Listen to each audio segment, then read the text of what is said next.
Hi, everybody. Good afternoon. Is this work? And welcome to Unlocking Potential. It's a little bit of a walk through our partnership with BT and how that has blossomed over the last 12 months and some of the lessons learned and things we've done. But to introduce myself, I'm Andrea, one of the co-founders of CAPSLOCK, and been heavily involved in this partnership with BT. And I'd just like to introduce Laura, who's sitting here as our BT contact. So, hi. Hi. So, okay, I think the idea is I'll kind of talk you through what happened, lessons learned, some of the benefits, some of the real great things we did, some of the positives for people's lives, and I think we'll just step through and then perhaps have time for some questions at the end. So, some fast facts about CAPSLOCK first of all. Over the last just shy of 18 months, we've enrolled 320 learners. The great thing for us has been the diversity in the classroom. 35% of the learners in our classroom are women, and 35% around that figure are from ethnic minority backgrounds. We've got incredibly, and this is my favourite statistic, over 96% retention and success on our courses. And for an organisation who delivers training 100% online, 100% remote, that is an incredible statistic. 75% of our learners are hired within the first 6 months of them finishing the course. I guess the key thing for us has been our ability to enable people to change their lives. And what we've seen is people come from all sorts of background, with all sorts of previous experience, and really move into a cyber career, and that's been massively positive to be part of. We deliver B2B reskilling initiatives and B2C ones, and the B2B one is the one I'm going to speak about a little bit today. I guess as well as that, nicely, 35% of our learners who come on courses have been referred from other learners who've previously been on courses. So it's great to see actually those repeat people coming through the door.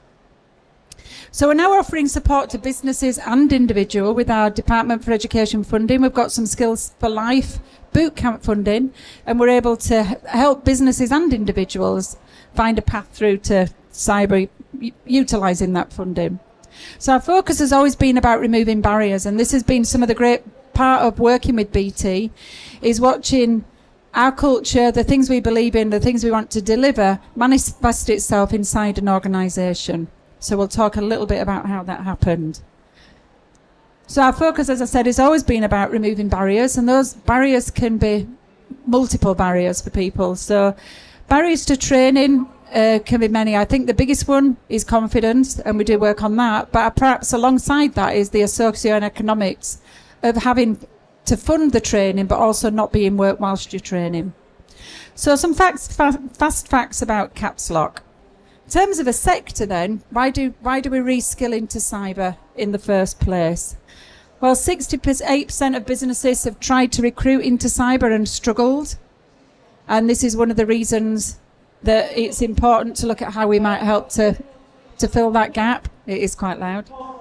The UK workforce needs cyber professionals, and it's a global need really, but in the UK, a 17,500 demand per year of people entering into the sector, and that takes care of new people into the sector, but also people who are leaving and need replacing. 10.1 billion, massive sector figures. So cyber's profitable. The issue for businesses is 3 in 10 say individuals lack non-technical skills. So alongside having the right cyber skills in place, businesses are also saying that individuals need to have other skills. They need to have what people sometimes call soft skills that we call impact skills. So there's a need for some generalist development as well. But also retention is difficult. For businesses, at times, they might be able to recruit into a position, but actually having to hold or being able to hold on to those individuals within those positions is difficult, because there's always another salary that's bigger that individuals chase. Okay, so I guess this is running into what we did with BT, the work we did with Laura and team, some of the struggles we had, but ultimately some of the successes we saw. So in terms of talent, why is it valuable? Why is internal talent? Why would you bother as a business to reskill your own employees? In terms of the employees that work in businesses more generally, the UK has one of the worst figures globally in terms of loss of productivity. The most disengaged working population, believe it or not, through many different countries. So 83% of the workforce is either disengaged or ambivalent about the job. That's pretty stark, really. It's most people, isn't it? Either don't want to be in the job or they're not enjoying it. And we're ranked 18th out of 20. Productivity's fallen. This sounds like a really bad news story. Believe it or not, it is going to turn around. But there's a positive correlation between how satisfied you are in your job and engaged and happy customers. So really it's within a business's own interest, I guess, to look at how they might make their roles more fulfilling and the environment better for individuals to work in. So some pointers to consider. Not quite time to go into the good news story. It will get there, I promise. So in terms of recruiting internally, why would you bother in the first place? Why not just go out and look for external talent as a business?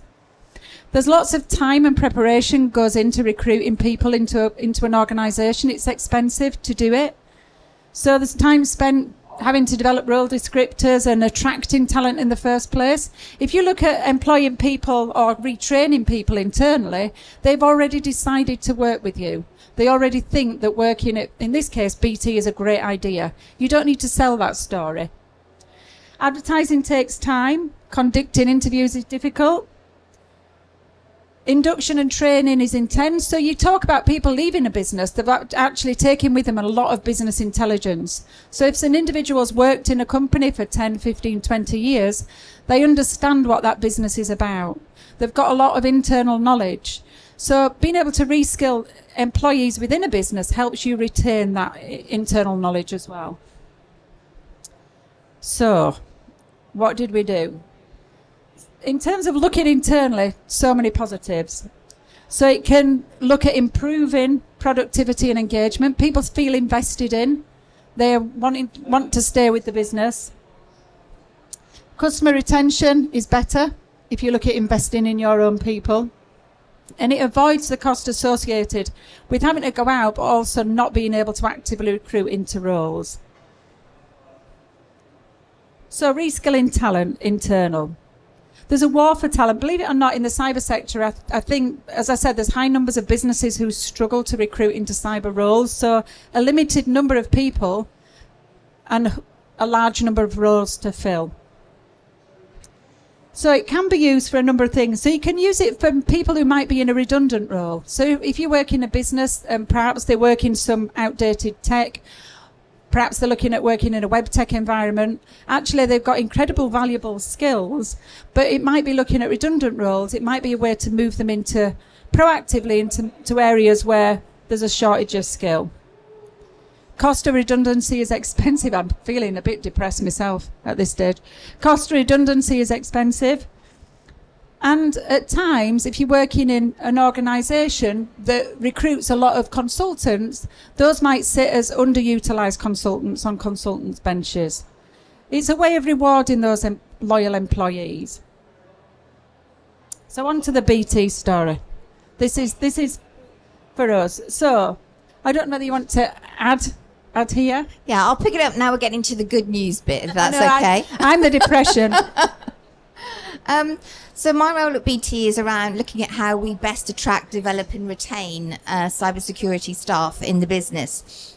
And really this partnership with CAPSLOCK encapsulates all of those things, because we attracted our own people internally by way of developing them to hopefully retain them for the future.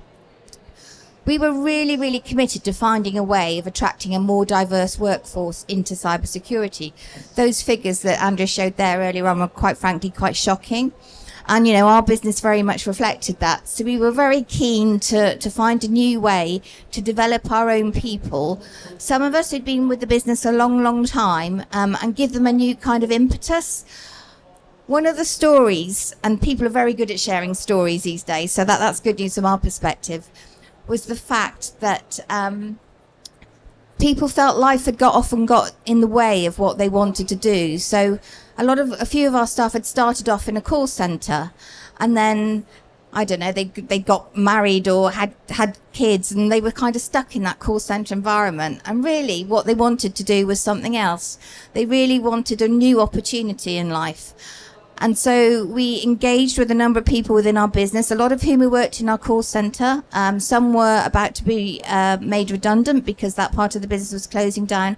And we gave them that new opportunity to come and join us, to come and do something different.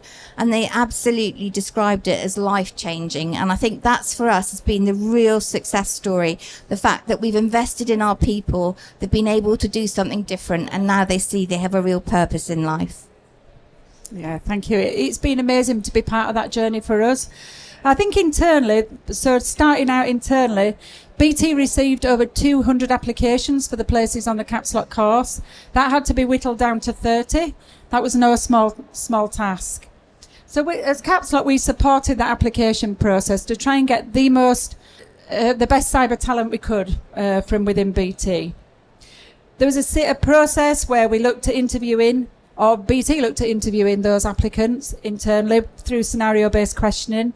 And at the end of that, we had 30 incredible individuals.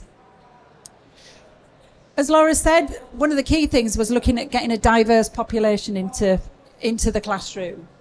So there was no requirement for any technical skill or background, no cyber knowledge. So these were taking people, as we say, from call centres and shop floors, people who had no cyber experience at all. All those applicants completed pre-course as part of that process. And then after that, what came out of that was an incredible group of people, 40% of who were female, and similarly 40% from ethnic minority backgrounds as well. The length of service they'd had with BT ranged from 1 year, so people quite new to BT, and others had been at BT 25 plus years, which, as you can imagine, had lots of BT knowledge and expertise to bring with them. I think one of the other things was, as we've said at CAPSLOCK, our culture is super important for us, and the BT strategy really aligned well with what we were trying to achieve in CAPSLOCK, all about removing barriers, helping diversity, and actually giving people a leg up to a career that they could really, really get involved in.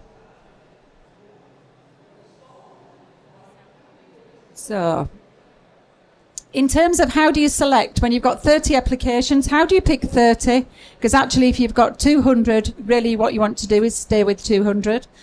But we looked at people rating their own IT and other literacy internally. So 16 said they had good, basic or good PC and MS Word. This is getting noisy. Word skills. 14 rated themselves as advanced. Outside of that, the BT employees undertook our 16-week course at CAPSLOCK, and through that, through using really innovative learning techniques, they developed some real skill. The learning they did simulated the workplace. So there was a simulation of the cyber workforce, together with a curriculum built around team-based learning and problem-based learning. So instead of learning kind of skills cold, what we did was present real problems, and individuals were solving these problems at pace. So as they went through the course, had real skill of what it was like to work in cyber. The curriculum itself was built for this real deep learning and real skills development as well. In terms of an environment, they sat within a digital campus as part of BT. They had hands-on cyber simulation labs as part of that experience, and a vast resource library. I think the key thing about it was that the BT learners were obviously BT staff, part of BT's environment, but they sat within CAPSLOCK for those 16 weeks. And I guess, Laura, you saw them at the other side. Yeah, and what we saw was a really motivated, engaged workforce, people who were absolutely desperate to come and join the business, which for us was so amazing, particularly for those people who've been with us for such a long time.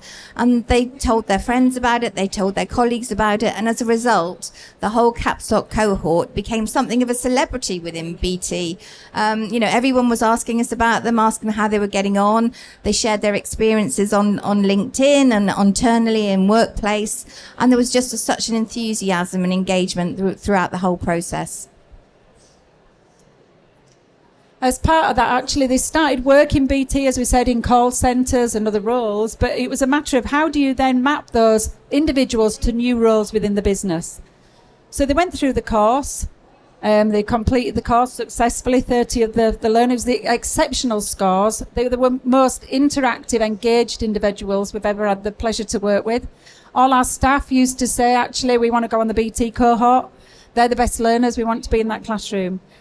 After that, it was a matter of mapping them into the new roles. And there was lots of lessons learned around that mapping process and how you actually align people with the best job at the other end. They're now in post, Laura, you were going to say. Well, I was just going to say that the roles that they mapped into was incredible, really, the diversity and the different kinds of roles that people went into. So for some of those who I think we kind of assumed at the start a lot of people might go into our SOC environment, but the breadth of roles was quite incredible. I think possibly the next slide talks about that, doesn't it? So some went into threat intelligence, some went into our governance and risk departments, some have gone into sales and commercial roles within cybersecurity, and that was all very much based on how they performed during their CAPSLOCK learning and their particular interests and motivations around what they wanted to do, and we guaranteed them a job at the end of their learning. So that for us was a real first. Quite often you have reskilling programs, but you don't necessarily guarantee a role, and you certainly don't allow people to have a choice within that. And we allowed that, both of those things, and that was very successful in terms of determining the outcomes and how people then became engaged with their role once they had graduated. And I guess at the heart of it, this is what it was all about, really. These are the real pictures not used, but the little stories underneath are absolutely 100% accurate. So we had somebody who had been at BT for 9 years. They were a store manager, so they were kind of they'd done a role for a number of times. Through COVID, some of those stores are closed, and that person's store had been one of those. So they then became an assistant manager. They're now working in DevSecOps, absolutely loving life, and blossoming within BT. I guess the next person, 7 years at BT, an audio event coordinator, then became an event team coach, and now a cyber threat intelligence and investigations analyst. The next one, we all know who these people are as well, don't we, when we read those bios? They are real people. We can picture the real faces. 26 years at BT, that's a massive career already. Numerous roles, actually from early startup right through to kind of more advanced roles, and now a senior transformation analyst. So if you consider all that business intelligence that they bring with them into that role, but also an absolute loyalty to BT, who's totally invested them at this stage of their career. And interestingly, when they've actually come into the role, their line managers are saying that they're putting everyone else to shame because they're so motivated, they're so committed to learning and improving themselves that they're doing it whilst they're now in the job. And so the rest of the team who've been doing the job a while are kind of a bit embarrassed because the new people in the team are kind of taking over and showing them the way forward. So for the hiring managers are absolutely loving that. And also we've had huge recognition within the business, and more than 800 people have now signed up for future cohorts. And virtually every day I'm getting pinged by someone saying, please can I retrain in cybersecurity? So yeah, it's absolutely worth doing on so many levels. Yeah, it's great to know that there's that appetite, but also that there's businesses who are prepared to invest and actually show that commitment to staff is amazing. I think in terms of just kind of finally some quotes that have since landed with us since people have finished the course, and it is all around the support they've received and that belief that has been given to them, that self-belief, but through actually working within a business that has that belief in its staff. I think it's been incredibly positive. It's been incredibly positive for us at CAPSLOCK to be part of this initiative, but I guess for BT, having these individuals, as Laura says, back into the business who are really delivering every single day has been amazing.